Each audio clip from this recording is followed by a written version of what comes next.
اے مسلمانوں، یہ روزہ جو ہے وہ میرے لیے ہے، یہ روزہ جو ہے وہ میرے لیے ہے اور میں ہی اس کا بدلہ دینے والا ہوں۔ اللہ تبارک و تعالیٰ نے دوسرے اعمال کے بارے میں یہ واضح نہیں کیا، جیسے نماز کے تعلق سے اللہ تبارک و تعالیٰ نے یہ نہیں کہا کہ یہ نماز میرے لیے ہے اور میں ہی اس کا بدلہ دینے والا ہوں۔ زکوٰۃ کے بارے میں اللہ تبارک و تعالیٰ نے یہ نہیں کہا کہ یہ زکوٰۃ جو ہے وہ میرے لیے ہے اور میں ہی اس کا بدلہ دوں گا۔ لیکن روزہ ایک ایسی عبادت ہے جس کے بارے میں اللہ تبارک و تعالیٰ کہہ رہا ہے الصوم لی وانا اجزی بہ، اے میرے بندو یہ روزہ میرے لیے ہے اور میں ہی اس کا بدلہ دوں گا۔ چیز جو ہے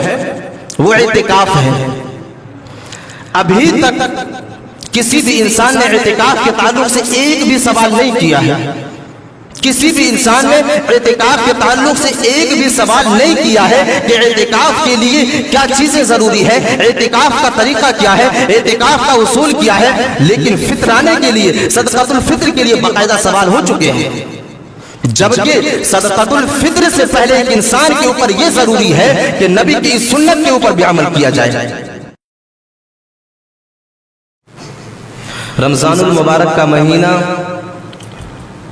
جس طرح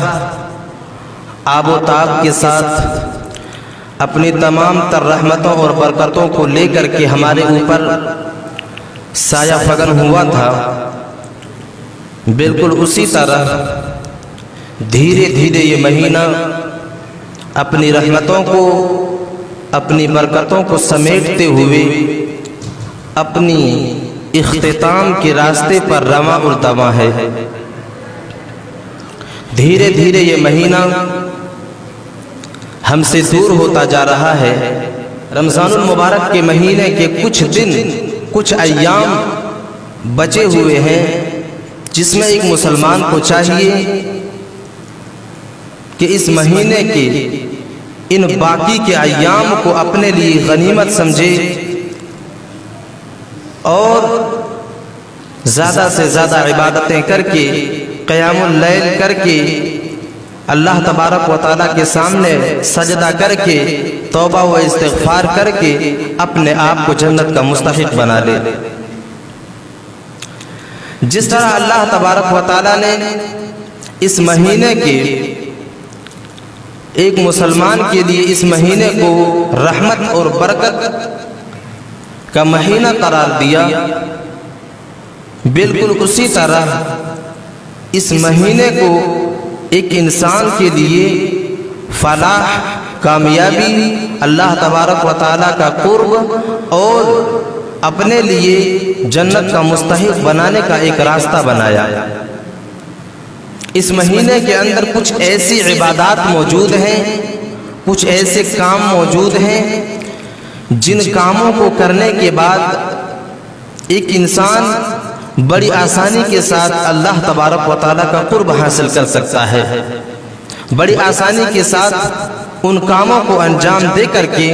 اللہ تبارک و تعالیٰ سے اپنا رشتہ جو ہے وہ مضبوط کر سکتا ہے۔ جن میں سب سے پہلی چیز جو ہے وہ روزہ ہے،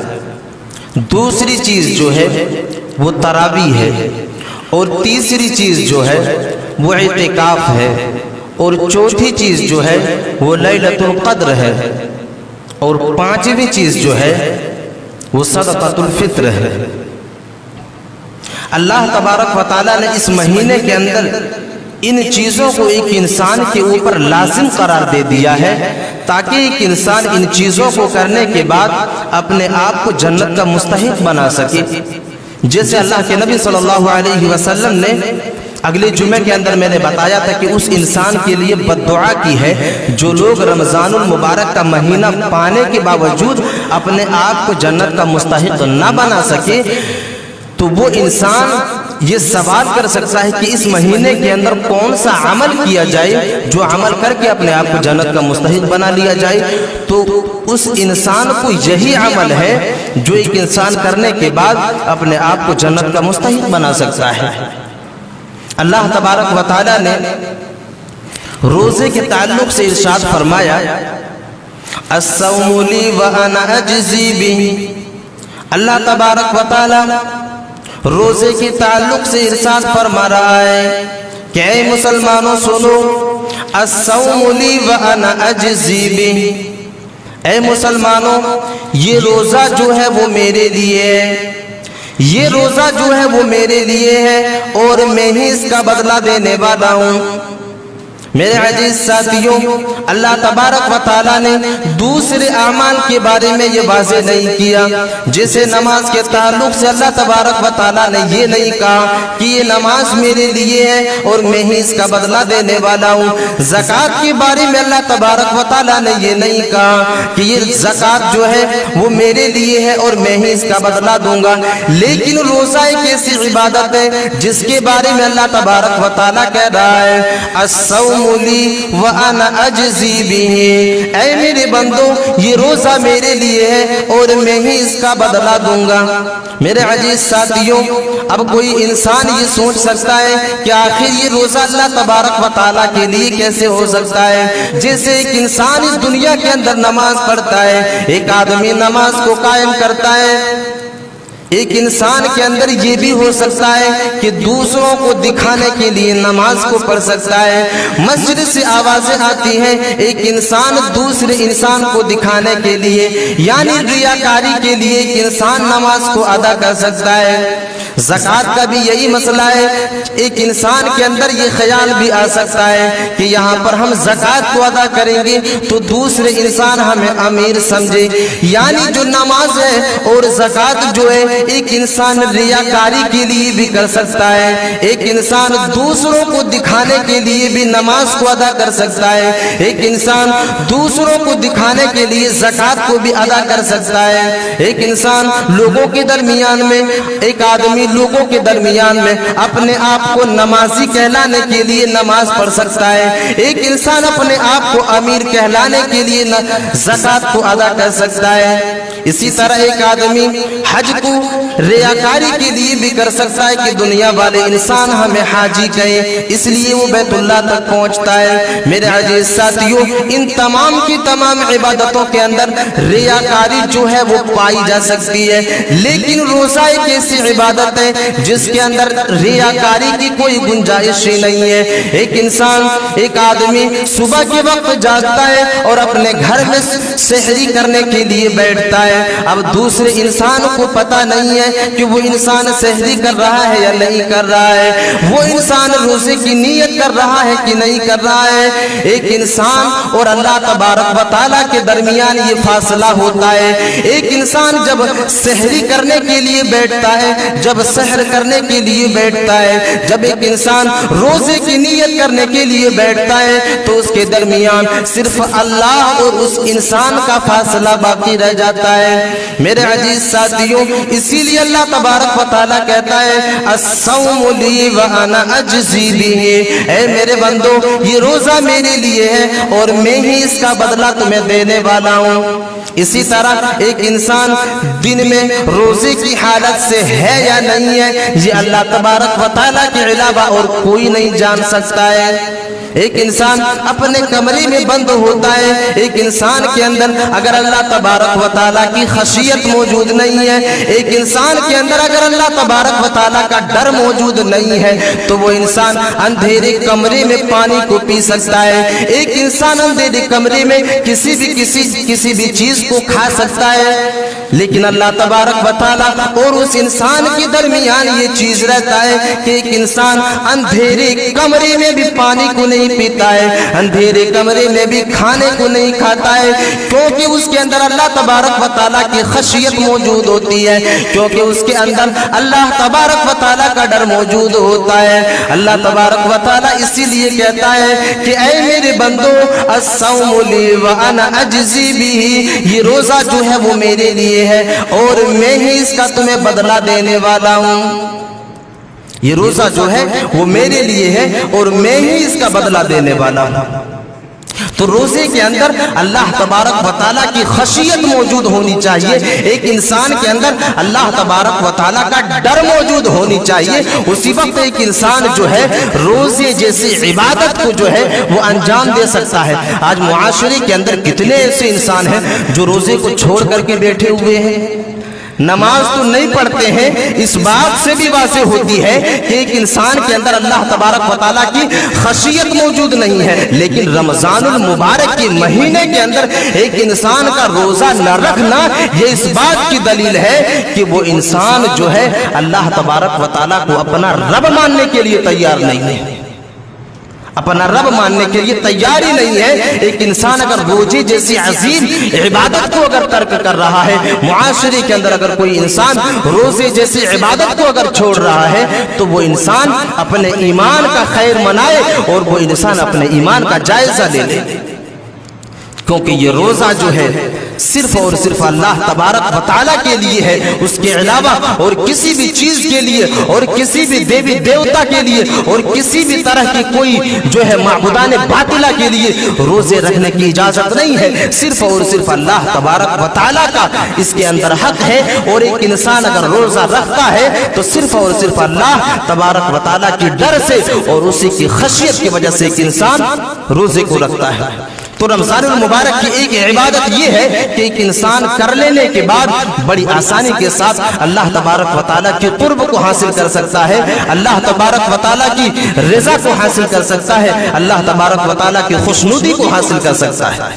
تیسری چیز جو ہے وہ اعتکاف ہے۔ ابھی تک کسی بھی انسان نے اعتکاف کے تعلق سے ایک بھی سوال نہیں کیا ہے، کسی بھی انسان نے اعتکاف کے تعلق سے ایک بھی سوال نہیں کیا ہے کہ اعتکاف کے لیے کیا چیزیں ضروری ہے، اعتکاف کا طریقہ کیا ہے، اعتکاف کا اصول کیا ہے۔ لیکن فطرانے کے لیے، صدقۃ الفطر کے لیے باقاعدہ سوال ہو چکے ہیں، جبکہ صدقۃ الفطر سے پہلے ایک انسان کے اوپر یہ ضروری ہے کہ نبی کی اس سنت کے اوپر بھی عمل کیا جائے،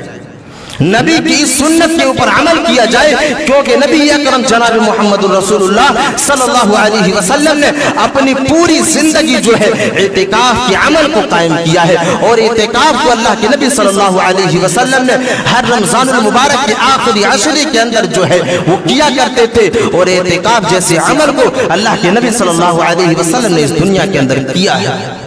اعتکاف کے معنی کیا ہوتے ہیں؟ اعتکاف کا معنی یہ ہوتا ہے کہ ایک انسان کو دنیا داری سے کٹ جانا۔ اعتکاف کا معنی ایک انسان کے لیے ہے جو ہے وہ جم جانا، رک جانا، ٹھہر جانا،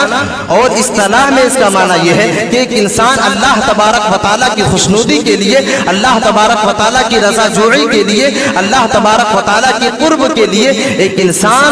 مسجد کی کسی جگہ کو اپنے لیے خاص کر لینا اور اپنے لیے جو ہے متعین کر لینا، اور اسی جگہ پر اللہ تبارک و تعالیٰ کی عبادت کرنا۔ حضرت عائشہ صدیقہ رضی اللہ تعالی عنہ فرماتی ہیں کہ اللہ کے نبی صلی اللہ علیہ وسلم نے اپنی پوری زندگی جو ہے، اپنی زندگی سے لے کر کے وفات تک اللہ کے نبی صلی اللہ علیہ وسلم نے رمضان المبارک کے آخری عشرے میں جو ہے وہ اعتکاف کے عمل کو قائم کیا ہے۔ اللہ تبارک و تعالی اسی اعتکاف کے بارے میں قرآن مجید کے اندر ارشاد فرماتا ہے، وَعَهِدْنَا إِلَىٰ إِبْرَاهِيمَ وَإِسْمَاعِيلَ أَن طَهِّرَ بَيْتِيَ لِلطَّائِفِينَ وَالْعَاكِفِينَ وَالرُّكَّعِ السُّجُودِ۔ اللہ تبارک و تعالی قرآن مجید کے اندر ارشاد فرماتا ہے کہ ہم نے حضرت اسماعیل علیہ السلام کو، ہم نے حضرت ابراہیم علیہ السلام کو یہ تاکید کیا کہ اے ابراہیم علیہ السلام، اے اسماعیل علیہ السلام، ان جگہوں کو پاک رکھا جائے، ان جگہوں کو جو ہے صاف ستھرا رکھا جائے جس جگہ پر ایک مسلمان طواف کیا کرتے ہیں۔ وَعَهِدْنَا إِلَىٰ إِبْرَاهِيمَ وَإِسْمَاعِيلَ أَن طَهِّرَ بَيْتِيَ لِلطَّائِفِينَ، اس گھر کو پاک کیا جائے، اس گھر کو صاف ستھرا رکھا جائے جس گھر کا لوگ طواف کیا کرتے ہیں۔ بَيْتِيَ لِلطَّائِفِينَ وَالْعَاكِفِينَ، اور جس جگہ پر لوگ اعتکاف کیا کرتے ہیں، وَالْعَاكِفِينَ وَالرُّكَّعِ السُّجُودِ، اور جس جگہ لوگ سجدہ کیا کرتے ہیں۔ اے ابراہیم علیہ السلام، اے اسماعیل علیہ السلام، اس جگہ کو پاک کیا جائے، اس جگہ کو صاف ستھرا رکھا جائے جس جگہ پر ایک انسان جو ہے وہ طواف کیا کرتے ہیں، جس گھر کا طواف کیا کرتے ہیں، اور جس جگہ اعتکاف کیا کرتے ہیں، اور جس جگہ پر ایک انسان رکوع و سجود کیا کرتے ہیں۔ میرے عزیز ساتھیوں، اللہ تبارک و تعالیٰ نے ایک دوسری جگہ اس بات کو اور واضح کیا، وَلَا تُبَاشِرُوهُنَّ وَأَنْتُمْ عَاكِفُونَ فِي الْمَسَاجِدِ۔ اللہ تبارک و تعالیٰ